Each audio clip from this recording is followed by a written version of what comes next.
y sabe que lo que me llama la atención, lo que decía del consejo para los papás, de decir, de la manera en que le estás diciendo el evangelio a tu hijo influye mucho. Hay una frase del pastor Dante Gebel que él dice, le estás enseñando a tu hijo a ir a la iglesia por miedo, el día de mañana él por miedo ya no va a ir, como decía Edson, o le estás enseñando a ir a la iglesia por amor. Cuando uno se siente amado, sigue yendo al mismo lugar. O sea, el venir a la iglesia para tu hijo, ¿le dan ganas de seguir viniendo a la iglesia al siguiente servicio o le dan ganas del siguiente servicio ya no venir? Entonces eso influye mucho la manera en que lo predicamos, y no necesariamente con palabras, sino también con hechos, porque muchas de las veces se dice una cosa, se predica una cosa con nuestra voz, pero nuestras actitudes dentro de la casa son totalmente diferentes, y eso en la vida de un adolescente influye mucho, porque Y ahí es mamá, donde un joven agarra como sus contraargumentos, ¿no? De sí, que más que nada para ayudarle, es orar por él y pedirle a Dios que lo ayude, pero siento que el ejemplo que tú das como padre es fundamental, porque para el joven que tú vayas a la iglesia y te estés comportando de una manera y llegues a la iglesia, que llegues a tu casa y le muestres tu actitud que tienes diferente, como papá diferente, dices, bueno, pues si ya vamos haciendo un cambio, ¿por qué no eres lo como que eres en la iglesia? Porque al exactamente. llegar a la casa me ofendes o me insultas o quieres imponerme cosas que en la iglesia te están diciendo no lo hagas, o que tú en la iglesia estás mostrando una actitud de amor y cuando llegas a casa Exactamente. yo temo Ese de... es un factor muy determinante, porque yo decía, hay dos cosas, que tú ores mucho por tus hijos, ora mucho por ellos, y que sepas enseñarle lo que es la iglesia, lo que son los planes de Dios para la vida del joven, pero también lo que ellos ven en ti. ¿Cómo estás viviendo tu cristianismo? ¿De qué manera le estás testificando con tu vida propia? ¿De qué manera estás viviendo lo que ahí en el altar predicamos o testificamos? Entonces, esto es algo bien tremendo, porque volvemos a lo mismo, aún como jóvenes, todavía tu papá, de cierta manera, es tu héroe, es tu ejemplo, Exactamente. ¿sí? Y a veces lejos de mirar allá afuera para buscar un héroe, siempre lo buscas primeramente en casa, ¿sí? Entonces, lo que tu papá viva, más si es cristiano, eso también va a influir mucho. Ujú. Entonces, cómo estamos viviendo el cristianismo delante de nuestros hijos, los papás? Sí. ¿De qué manera vamos practicando lo que aprendemos y lo que enseñamos? Eso va a impactar a la vida del joven, ¿sí? A lo mejor no en el momento, pero esa imagen, ese testimonio, esa forma de vivir, va a llegar un momento en que el joven dice, ah, caray, yo quiero ser como mi papá. Si mi papá es así porque es cristiano, bueno, yo voy a entregar mi vida a Cristo. Pero si tu papá, o usted como papá, hermano, hermana, iglesia, ve todo lo contrario, pues también eso va a marcar la vida del joven. Y quizás va a ser mucho tiempo y que el joven tenga que reaccionar y decir, Para sanar todas sí, esas heridas. exactamente, para sanar todas esas heridas. O hasta que llega alguien y le dice, bueno, mira, yo soy cristiano y hasta que encuentre un ejemplo externo. exactamente, encuentre un ejemplo que lo atraiga, ¿verdad? Que le diga, que lo invite a vivir una vida como la está viviendo esa persona. Cuando el papá y la mamá son los principales. Okay. Hay un concierto, pastor, de un grupo conocido que se llama Miel San Marcos, y el cantante principal en alguna parte él cuenta cómo fue su vida de joven y todo eso, y en ese periodo su papá ya era pastor, y él cuenta cómo él ya ministraba en alabanza, pero como era joven iba y tomaba y así, pero lo que él cuenta dice, lo que yo recuerdo en ese momento, yo no recuerdo a un papá en aquel entonces que me señalara, que cuando llegara me dijera borracho, me castigaba. Cada vez, él decía, lo pueden ver, cada vez que yo llegaba a mi casa, él me abrazaba y me decía, bienvenido siervo de Dios, bienvenido mi siervo de Dios. Y yo digo que esas palabras no lo juzgaron, no lo señalaron, nada más, bienvenido siervo de Dios, retumbaban en la mente de este joven cada vez que quería hacer algo malo y decía, es que yo soy un siervo de Dios. Y él cuenta su testimonio de que esas palabras, en su condición, dice que una vez perdió todo, andaba muy ebrio, llegó a la casa caminando después de muchas horas, Y él decía, yo me imaginaba que iba a llegar y que mi papá me iba a regañar, ¿dónde estabas? Estuvimos preocupados y esto y el otro, mira cómo hueles, mira cómo estás. Pero lo que a mí me sorprendió es el amor que tenía mi papá para mí, que llegué y me abrazó y me dijo, bienvenido, siervo del Señor. Y él dice en ese testimonio que llegó y se durmió y despertó totalmente diferente al día siguiente.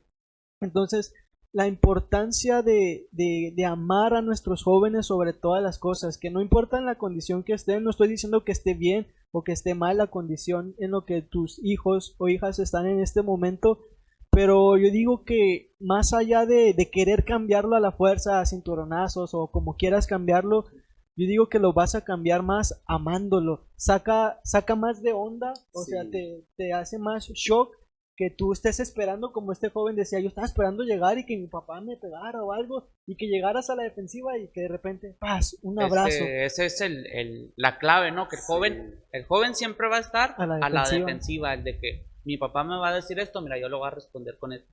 Y si tú le juegas a la contra Lo de abrazas. de que mi papá va a llegar y me va a decir por qué llegas así, por qué llegas tan tarde, pero si tú llegas y le juegas a la contra de que, qué bueno que llegaste, hijo, qué bueno que estás bien, qué bueno que ya estás aquí en la casa, el joven va a decir, Qué caray, pues, rollo. ¿por qué mi papá no me está regañando si hice algo malo? ¿Por qué mi papá no me está gritando si no estoy haciendo las cosas bien? Entonces ahí ya como joven tú te estás dando cuenta Le de cambias el chip Sí, ya. y yo creo que yo creo que una idea que tenemos los papás cristianos, hermanos, es que pensamos que somos nosotros los que vamos a cambiar a nuestros hijos. Exacto. Y les exigimos tanto que muchas veces, mire, le doy un principio muy importante, hermanos. En realidad, nosotros no cambiamos a la gente. Nadie. No cambiamos a la gente. Quien cambia a la gente es Cristo. Y lo va a hacer Cristo a través del amor que le mostremos a nuestros hijos. Ujú. El amor es el que cambia, no nosotros. Vamos a quitarnos del papel que jugamos a veces de Dios, de decir, mi hijo va a cambiar porque yo le estoy exigiendo, porque yo le estoy pidiendo esto. No. Realmente tenemos que mostrar antes que nada el amor. Recuerdo una experiencia rápidamente de un evangelista que llegó a un pueblo a una campaña. Y el evangelista junto con el pastor se pusieron a evangelizar con la iglesia en el pueblo, en toda la colonia, en las plazas. Y el evangelista llega a una plaza y se encuentra precisamente a un borracho. Y lo primero que hace el evangelista es abrazarlo. Lo abrazó. Y como decía Edgar, en ese momento, en su experiencia, dice, yo no olí si olía mal, no me fijé si estaba sucio, si estaba ebrio, si estaba drogado.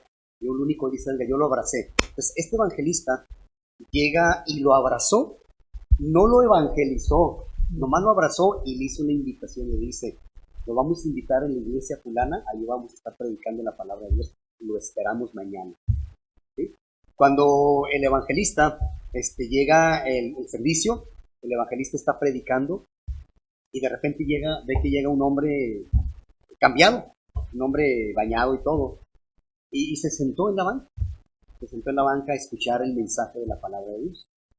Cuando termina el mensaje, termina la campaña, uno de los sugieres se acerca con el borrachito, con la persona que entró y le dice, oiga, ¿qué fue lo que le atrajo, qué fue lo que contribuyó a que usted viniera a la campaña? ¿Qué fue lo que influyó para que usted entregara su vida? ¿Por qué está aquí? Dice, mire, yo no sé nada de las cosas de Dios, no sé nada de evangelio. Lo único que yo sé es que aquel abrazo que me dio el evangelista, dice, eso determinó que yo viniera a la iglesia. Y eso nos enseña que el mejor método para evangelizar es el amor. El amor. O sea, porque yo tengo ahí libros de métodos de evangelismo y esto y el otro, tienes que hablar de esta manera, hacer esto, hacer lo otro, que son muy buenos, que te dan muy buenas bases, pero sobre todo, o sea, el mejor método para evangelizar a una persona es el amor. Porque era lo que hacía Jesús a fin de cuentas. Sí. Cuando querían juzgar y apedrear a la mujer, lo que sobrepuso y la manera en que Jesús evangelizó a esa mujer fue el amor. ¿Sabes que no hay nadie quien te juzgue? Mira, yo soy el único que te puede juzgar. No lo hago. Vete y no peques más. Entonces esa mujer sintió el amor de Jesús. Yo digo que el mejor método de evangelismo que se tiene que empezar a implementar en la iglesia, no buscar algún método difícil, ni dar cursos, sino enseñarle a la congregación a amar a la gente y después de ahí empezar a darle bases a la gente. Así tienes que hablar, así tienes que decir, pero que la base sea siempre el amor, el amar a la gente. Tú no puedes llegar con una persona Que no sin conoce. conocimiento nulo a tirarle citas, a tirarle textos y decirle, mire, este texto dice tal y se refiere a tal y tal cosa. La persona simplemente te va a escuchar, a lo mejor por respeto, o unas simplemente se van y te dan el avión. Ujú.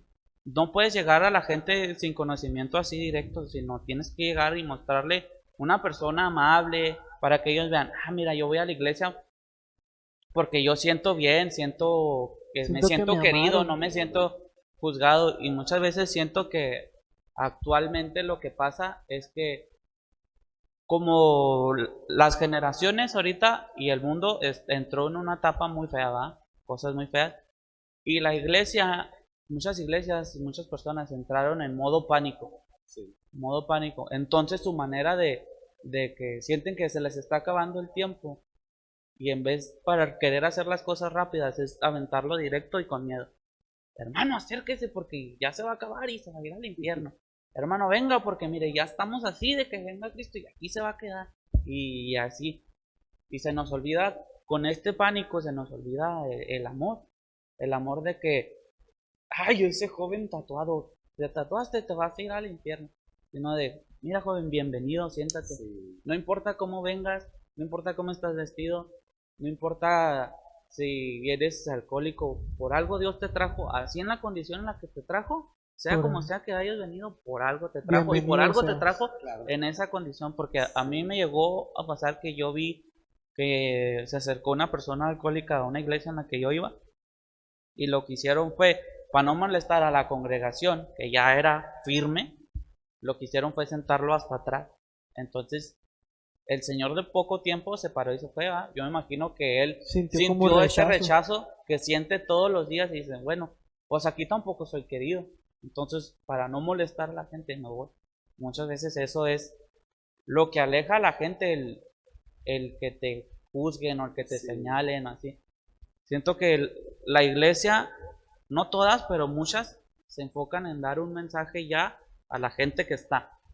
No Yo voy para a la gente predicar nueva. a mi gente y mi gente es la que me va a oír. El hermano que viene Nuevo. todos los días, el hermano que viene a ese le voy a hablar para que no se me salga, porque aquí lo tengo y no quiero que se me salga. Pero viene alguien nuevo y allá está al fondo escuchando que le estás hablando al hermano que tiene años aquí, Pero no hay nada pero nuevo no para hay él. nada nuevo para él. Él viene con algo de que, hola, vengo, quiero Conocer. conocer, ¿Qué es esto? necesito amor, necesito a alguien. Y se va igual porque no, muchas veces no hay la atención a esa gente nueva que viene y Yo siente. creo que, perdón, yo creo que sería bueno, fíjate, estaba pensando en que tratar más a fondo este tema ya en referente a los hijos. Sí. ¿Cómo ganarlos para Cristo? Sería un tema muy Sí, especial. lo podemos decir en otro. Porque mire, hay una idea, repito, en la mente de cada papá. Pensamos, le exigimos tanto a los hijos, de hecho, como si fueran cristianos.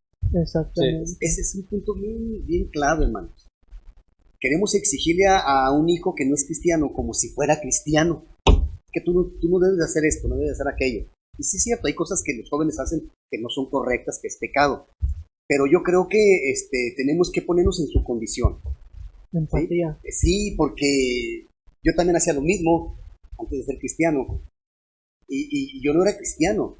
Pero ahora que soy cristiano, claro, pues es algo muy diferente. Pero volviendo al punto, yo no puedo exigirle a una persona que no conoce a Cristo a que viva una vida como si fuera un hijo de Dios.